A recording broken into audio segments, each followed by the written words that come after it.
Well, hi, well, big welcome back to the channel. And if you follow our journey, certainly for the last year, you'll know that we're embarking upon building our dream overland truck for under £100,000. Keep watching and find out if we're on track. We're the Gapticators, Phil and Izzy. We've been full-time travellers since 2018. Join us on our road trip adventures as we explore the world.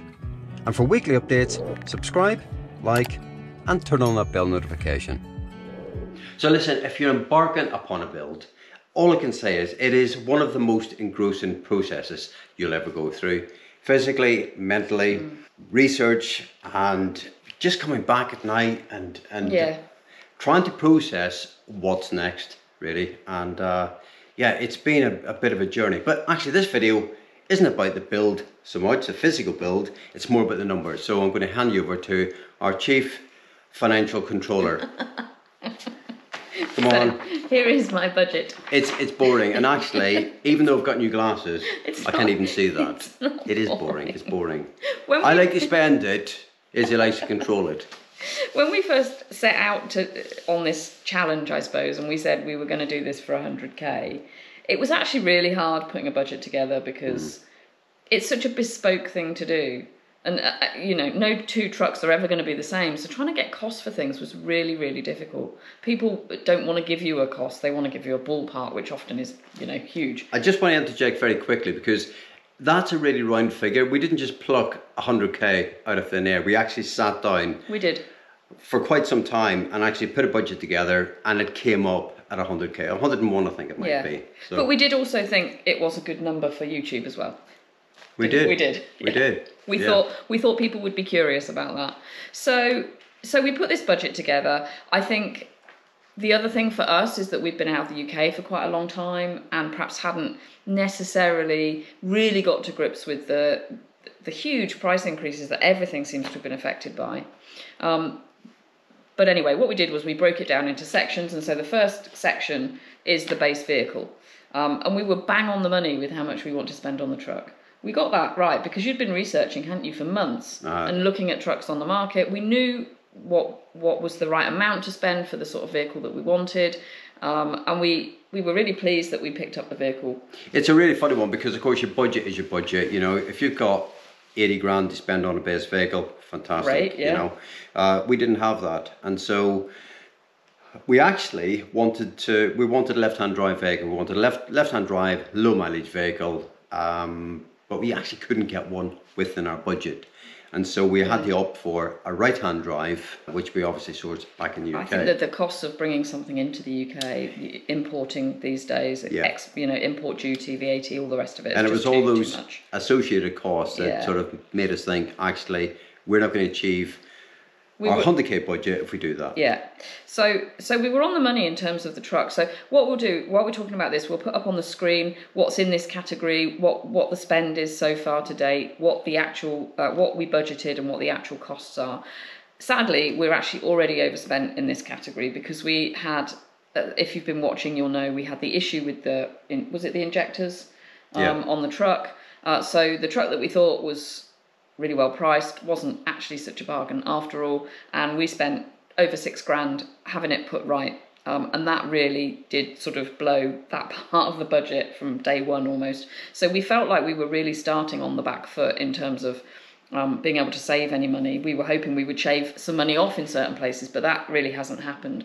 And when you look at this category up on the screen, you can see we're 1,500 quid overspent, but we've probably still got another 4, maybe 5 grand to spend on the actual truck side of the build. The paint for the cab, things like the reversing camera, the immobiliser tracker that we have to fit for the insurance, you know, little bits and pieces that are going to hit that bottom line. So we're going to be well overspent in that category. Yeah, so when we say cab, I suppose we mean everything that's either bolted to or... Yeah. So we've done the sort of mechanics side of it, or the mechanical side of it, I should say.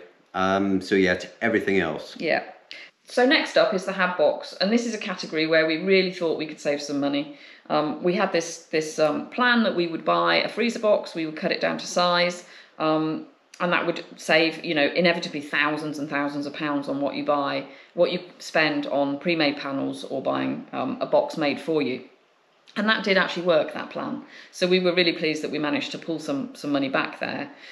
However, when we look at this category, and there's quite a lot in here because it's everything that's going into the hab box. So it's the windows, it's the cabinetry, it's the bed, you know, it's everything. When we look at this category now, we know that we don't have enough money. We know that we haven't got enough money in for sheet materials, for example, which seem to have gone through the roof since we last did anything around building. Some of the specialist equipment, ovens, fridges, it's really expensive. So already this category, although it looks like we've still got quite a lot of money in this pot, we know that that money is going to get eaten up very, very quickly. And the other thing I think that we've decided to do is to have the cabinetry made for us, because we don't really feel like we have the skills or the tools or the time to get it made. So we had £4,000 in for a kitchen. That was basically all the cabinetry, but that's probably going to double, I would say. So there's another blow to the budget there. So you're probably getting the gist of where we're going with all of this. There's a real balance with all this as well, in terms of we want to finish. It's going to be a sort of our dream build, and some of this is about, you know, the fridge. Izzy mentioned the fridge. Some of this is about, of course, you can buy a fridge for, I don't know, £1,000. You can buy a fridge for £5,000. So it's really what you want out of this. What's important to you. The electrical side for us was important. I know Izzy's going to come on to that. So although we're sort of, this is our numbers, you know, people might be watching and going, bloody hell, how much? But it's sort of spec, because we live full time in the vehicle, and therefore we know our requirements, and that's really important. And when you're in hot climates especially, having a half decent fridge is important. Absolutely. And I would just say, we are experts on eBay. We did up a whole house. We renovated a whole property on eBay. We bought everything on eBay, but that side of eBay is not as good as it was. And some of this stuff is very specialist, so we're not able to buy things for less than the market value. The price is the price, whether you like it or not. If you want a fridge for your Overland truck, you're going to have to, pay the cost that's asked. You can't go anywhere else and find it cheaper. And that's sort of hitting us quite hard too. So I've just touched on electrics. And it's a really, really sort of key element to our build. We work on the road. We run laptops. We're going to run Starlink on the next one. We've talked about the fridge. We're also going to run air conditioning in the next truck, and so there's plus a washing machine. The list goes on. So suddenly it is like a small house, and suddenly our sort of power usage is fairly significant. And when we actually sat down with Paul from Energy Monkey, he was superb, and we had a number of video calls with him, and he basically sort of said, this is what you need. That sort of fell in line with what we thought we needed, so we're really sort of happy with that. So Izzy, I'm going to hand you over in terms of the numbers. Yeah, I mean, it is, because it's so important. It won't be a surprise that 20% of our budget almost is going on electrics. So that's all of the Victron kit, that's the batteries, the solar panel, the inverter, all of that stuff, the cost of installation, air conditioning, and then consumables. And it's amazing how much you can spend on a few rolls of wire and some sockets. Again, they will have to be not specialists, but certain designs, because they've got to fit into a very tight space. There's no plasterboard to sink a back box into. So so we've budgeted 18 grand. We think we're fairly about there or thereabouts, but we haven't had those actual costs in yet, so we don't really know right now. So it could be an area where we might save something. I know the price of lithium has gone down recently, but I think this is something we're going to get to grips with in the next couple of weeks. We're there or thereabouts. Yeah, I think so. Yeah. So next up is water and gas. So this is something that Phil will fit himself, so there's no fitting cost there. Well, the water, not the gas. Oh yeah, not the gas, because Okay. We have actually fitted the underslung gas tank already, and so I had the chaps at the yard make a bracket for that. We're going to install we have installed a 30-litre underslung LPG tank, and we only use gas for cooking, so that will last for 7 or 8 months. Well, at least. Yeah. Probably a year, actually. Yeah, because we'll have an induction hob as well. But we like cooking on gas, and we have an outdoor grill.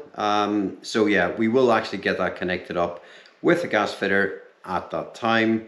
But yes, the rest of the plumbing I'll do myself. Yeah. So already I can see we had £500 in for the gas tank and install. The gas tank was £532. So straight away we've overspent there because we haven't allowed anything for a gas fitter to come along and do that. Yeah. I think this is one of those categories where you can price up things like diesel heaters online. That's not a problem. You can understand the cost of filters and pumps and all of those things. But it's the consumables, the pipes and the fitting, because it's quite awkward. It's a tiny little space. You've got to... Yeah, it's little things like, you're working within tight spaces and you're trying to get a bracket made, and, it's sort of there. It's going to be there forevermore. I wanted it galvanized. And it's all these, it's a little cost, but all these little costs soon mount up. Yeah, and these were things that we didn't really allow for in the budget, weren't they? Yeah. So again, I think it's clear that we're probably going to be overspent on that category too. Yeah. We're doing well, aren't we? Is there a category we've underspent on? We actually sat in our truck. We walked around the outside. Inside we went through everything. We're like, we've got this. We've absolutely got this. Well, you can't. No. We didn't. No. And we've lived in our truck for 2 years. We know what we want. We know what we need. But yeah, the budget has caught us out a little bit, I suppose. It has. Yeah. So, yeah. It is, and the thing is, it is what it is. And once you embark upon this journey, you're on it, and you either sort of fail and you sort of accept it, and you sell it on if you can't afford it, and sadly you do see that sometimes, or you just have to persevere and keep going and sort of swallow those costs. I mean, I suppose we're in a very lucky position, because if we have to stop for 6 months and go off and earn some money, then that's what we'll have to do. We don't really want to do that. But equally, I'm working on the project full time, so the labour saving we're getting huge from that is absolutely huge. Yeah, I absolutely agree. I think by the time it's finished, the sum of the parts, the sum of the whole will be so much greater than the sum of the parts. I think the labour costs are quite a big surprise. Yeah. Yes. Yeah, I would agree with that. Yeah. I think things take a lot longer than you expect them to. But we're not fabricators, so we don't understand the intricacies of doing that sort of work. True. Okay. So that leads us on nicely to fabrication. This has been our biggest surprise, really. Every single thing that we budgeted for, so the steps, the tool bins, the subframe, the bike rack, the roll bars, the cut through, every single thing has cost way more than we expected it to. Yeah. It's very difficult, we've had quite a bit of fabrication work done on the previous truck from the same fabricators, so we do have an idea of how much stuff costs. Yeah. And so we were trying to best guess, when you're talking about a motorcycle rack or a platform and steps, you're trying to anticipate those costs, and it's really, really difficult. And because I'm actually there working full time with these guys, I can see the time it takes and the level of, there's almost a frustration on my part, because in my head I'm thinking this should take 2 days, and it takes a week. Yeah. And of course you're paying for that week. Yeah. And so it's quite sort of difficult, but I can see that if you want the right outcome, you've just got to persevere and get it right. Yeah. I think the steps are a really good example here, because we were at the Overland show last year, the Aventura and Allrad show in Germany, looking at these steps, and some of the German manufacturers are charging £6,000-8,000 for a set of steps. Up to 15,000. Yeah. And we couldn't understand how they cost so much money. So we budgeted £1,000, and so far they've come in at £3,113 and 30 pence. You can buy a half decent car for that. You can, I know. And when you look at what you have, it's like metal with a lot of holes in it. How does that cost that much money? But the precision engineering, I suppose, the precision fabrication to get those steps to work smoothly and beautifully every time you pull them in and out takes time. And it's the time, I think. And this is, if I can just say as well, and if you've done a build, you'll totally get this. And if you're about to embark upon a build, or if you're sitting down with a designer, you'll maybe start to understand the importance of that really early stage of design, because where you put your door is really key, because clearly you need to step out into the platform, but then where the step goes needs to be incorporated into the design in terms of the subframe and so on. And then where is it in terms of air tanks and, you know, PM cats and all that sort of stuff. And so this all takes time, and suddenly you come up against these little hurdles and sort of, you know, problems that you've got to find a solution for. And problems usually cost money. So the tool bins are another example. We thought we'd buy the tool bins and just stick them on, and well, not stick them on, but bolt them on. But we've had to have a frame made for them, and that frame's had to be galvanised, and then it's had to be powder coated to match everything else. So that's a load more money there as well. Every day Phil comes home, he just like brings a build with him, really. It's true. But I suppose the other thing I wanted to say, to sort of just finish off this talking about the budget, is that if you look at these final costs here, so our original budget was £101,650. We are a third of the way into the year that we said it would take to build, but we've spent nearly 75% of the budget. So doing something like this is heavily, heavily front-loaded in terms of cost. And a lot of these people, they won't take a credit card, they want cash. So you need to be really well prepared for that. Cash, bank transfer. Yeah, but actual money, not, you know, the never. Yeah. You need to be prepared for that when you start, that you're going to put so much money into the upfront bit. You know, the day we pressed go on the windows was terrifying, because suddenly it was thousands of pounds. And if they were wrong, the wrong size, or we changed our minds, we weren't getting that money back. And they're not the sort of thing that you can sell on easily.